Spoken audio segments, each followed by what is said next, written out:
Good morning all of you. आज का हमारा जो टॉपिक है वो है मार्कोनिकॉफ रूल, मार्कोनिकॉफ का नियम। ये बेसिक नियम है, बेसिक रूल है जो कि एडिशन रिएक्शंस में यूज़ किया जाता है, स्पेशली ऑर्गेनिक केमिस्ट्री में addition reaction and elimination reaction, योगात्मक अभिक्रियाएं और विलोपन अभिक्रियाएं होती हैं। एडिशन रिएक्शंस में हम दो रूल का यूज़ करते हैं, जिसमें पहला आता है मार्कोनिकॉफ रूल और दूसरा आता है एंटी मार्कोनिकॉफ रूल। और जब हम इलिमिनेशन रिएक्शन पढ़ते हैं तो वहाँ पर हम यूज़ करते हैं सेट-जेफ रूल। तो आज हम पढ़ने वाले हैं मार्कोनिकॉफ। मार्कोनिकॉफ रूल के कुछ पॉइंट्स हैं। ये पॉइंट्स, पहला पॉइंट है कि मार्कोनिकॉफ का जो नियम है वो अनसिमेट्रिकल एल्कीन्स में यूज़ होता है। सेकेंडली, मार्कोनिकॉफ की यहाँ पर डेफिनेशन बता देती हूँ, उसके बाद इसके जो बेसिक कॉन्सेप्ट होंगे वो हम स्टार्ट करेंगे। According to this rule, the negative part of the adding molecule goes to the carbon which is attached to the lesser number of hydrogen atom. योगात्मक अभिक्रियाओं में योग करने वाले अणु का ऋणात्मक भाग उस कार्बन से जुड़ता है जो न्यूनतम। मार्कोनिकॉफ रूल के लिए हम कुछ इम्पोर्टेंट पॉइंट्स देख लेते हैं। ये स्पेशली इन एडिशन रिएक्शंस में यूज़ किया जाता है। इसका यूज़ एल्कीन या एल्काइन में होगा बिकॉज इसके पास loosely pi bonded electron, alkene जिसमें कार्बन कार्बन के बीच में डबल बॉन्ड होता है, इसका जो पाई बॉन्ड है उसमें लूजली बॉन्डेड पाई इलेक्ट्रॉन्स होते हैं, जहाँ पर हम मार्कोनिकॉफ रूल का यूज़ करते हैं। थर्ड पॉइंट है कि हाइड्रोजन हैलाइड एडिशन होता है। Hydrogen halide that means HX में HI, HBr, HCl, HBr, HI and HCl, ये तीनों हाइड्रोजन हैलाइड हैं और इन हाइड्रोजन हैलाइड की रिएक्टिविटी के ऑर्डर में HI हाईली रिएक्टिव होता है, फिर HBr, फिर HCl। इन हाइड्रोजन हैलाइड का हम मार्कोनिकॉफ रूल में एडिशन में यूज़ करते हैं। थर्ड इसका पॉइंट है, it is applicable for unsymmetrical alkene. जो अनसिमेट्रिकल एल्कीन होंगी, असममित, जिसको हम हिंदी में बोलते हैं असममित एल्कीन्स। असममित एल्कीन्स के लिए ही ये एप्लीकेबल है। असममित एल्कीन का मतलब है C double bond C, H H H H, इसका नाम है ईथीन।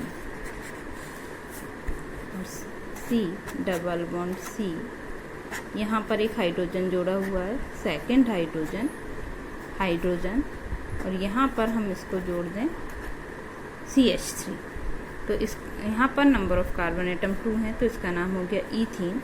और यहाँ पर नंबर ऑफ कार्बन एटम यहाँ से यदि 1 2 3, तो इसका नाम हो जाएगा प्रोपीन। ईथीन और प्रोपीन में यहाँ से यदि किसी 2 पार्ट्स में डिवाइड करते हैं तो इक्वल पार्ट में डिवाइड हो जाता है। ये हमारी कहलाती है सिमेट्रिकल या सममित एल्कीन। और यहाँ पर इसको यदि ब्रेक करते हैं तो CH2 CH3, number of carbon atom 2 है, बराबर इक्वल पार्ट्स में डिवाइड नहीं होती है, तो ये हमारी कहलाती है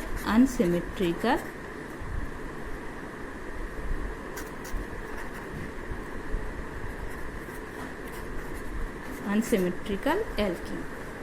तो मार्कोनिकॉफ रूल का यूज़ हम अनसिमेट्रिकल एल्कीन्स में करते हैं, क्योंकि सिमेट्रिकल एल्कीन में रिएक्शंस जो होती हैं वो सिमेट्रिकल जो एल्कीन्स हैं उसमें जो रिएक्शन होती है वो मार्कोनिकॉफ रूल को फॉलो करती है।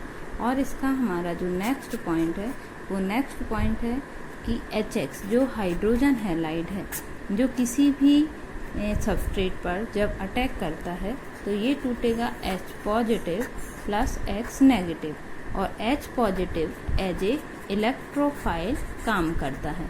इलेक्ट्रोफाइल क्या होते हैं ये पिछले वीडियो में मैं बता चुकी हूँ।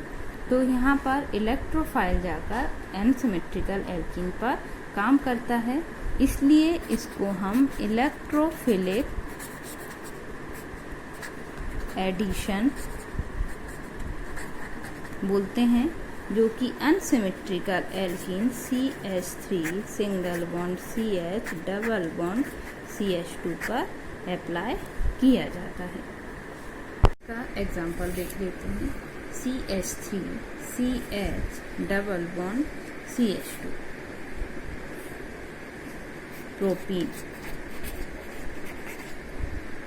प्रोपीन पर जब एल्किल हैलाइड HX रिएक्ट करता है तो according to the rule negative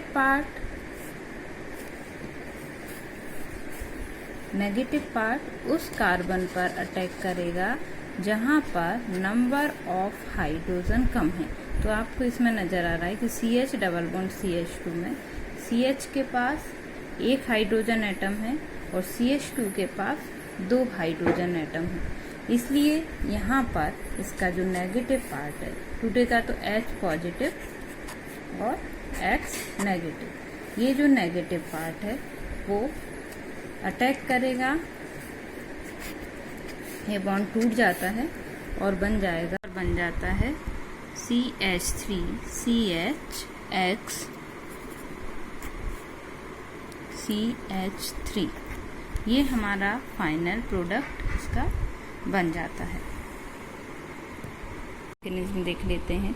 जब प्रोपीन पर HBr अटैक करता है तो इसका जो इलेक्ट्रोफाइल है वो यदि इस कार्बन पर अटैक करेगा, मतलब उसका जो मूवमेंट है इन जनरल हम देखें तो दोनों ही डायरेक्शन में हो सकता है। एक यदि इलेक्ट्रॉन यहाँ पर मूव किया तो CH3 CH2 positive plus CH3 CH positive CH3। ठीक है, इस तरीके से ये दोनों डायरेक्शन में मूव कर सकता है और जहाँ पर पॉजिटिव पार्ट होगा उस पोजीशन पर जाकर हमारा जो इलेक्ट्रोफाइल है वो इलेक्ट्रोफाइल जाकर जुड़ जाता है। अब इलेक्ट्रोफाइल जब जुड़ेगा तो यहाँ पर हम देखेंगे कि मेजर प्रोडक्ट या स्टेबल प्रोडक्ट कौन सा बनेगा। तो जब हम कार्ब कैटायन की बात करें तो कार्ब कैटायन की जो रिएक्टिविटी का ऑर्डर है, जो स्टेबिलिटी का ऑर्डर है, कार्ब कैटायन की जो स्टेबिलिटी है वो सबसे ज़्यादा होती है 3 डिग्री में, फिर 2 डिग्री और देन 1 डिग्री। तो इस प्रोडक्ट में इस कार्बन से 2 कार्बन जुड़े हुए हैं, तो ये कार्ब कैटायन है 2 डिग्री और यहाँ पर एक सिंगल कार्बन जुड़ा हुआ है, इसलिए ये है हमारा 1 डिग्री कार्ब कैटायन। मीन्स हमारा जो मोर स्टेबल प्रोडक्ट बनेगा वो मोर स्टेबल प्रोडक्ट बनता है सेकेंडरी कार्ब कैटायन, और जो हमारा लेस स्टेबल बनेगा वो लेस स्टेबल बनेगा 1 डिग्री कार्ब कैटायन। क्योंकि यहाँ पर जो CH3 ग्रुप हैं वो दोनों CH3 group plus I group हैं और प्लस I ग्रुप की का नेचर होता है कि अपने ये लॉन पेयर ऑफ इलेक्ट्रॉन को कार्ब कैटायन को इजीली डोनेट कर देता है, जिसके कारण यहाँ पर ये इसकी स्टेबिलिटी को इंक्रीज कर देता है।